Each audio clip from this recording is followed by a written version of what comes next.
सीटी कोट खां मोटी आयोसि पे हिते जीअं पुल क्रॉस कई वाङण ॻोल्हा हिते ॿ हमरा मूंखे मोटरसाइकिल ते हुया, उन्हनि जा मुंहुं बि ॿधियल हुया रुमालनि सां ऐं असले ज़ोर ते मूंखे वापसि वठी विया।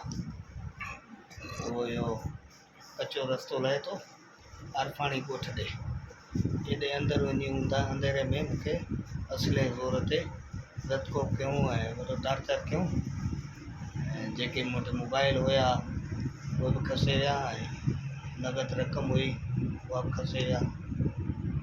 उन खां पोइ मूंखे चयूं त हाणे जेकॾहिं तव्हां पुलिस खे इतला ॾिनो त तोखे असां जान सां मारींदासीं।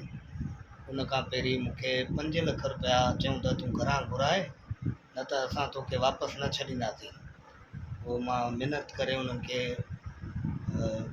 क़ुर जा वास्ता ॾेई उन्हनि मां जान छॾाई ऐं मां मोटी आयुसि।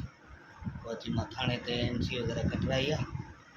हाणे मुतालबो इहो आहे त इन्हनि मुजरिमनि खे जल्द सां जल्द गिरफ़्तार करे उन्हनि खां मुंहिंजी जेकी आहे मोबाइल ऐं पेमेंट वापसि कराई वञे, उन्हनि खे कड़ी खां कड़ी ऐं तहफ़ुज़ फ़राहम कयो वञे।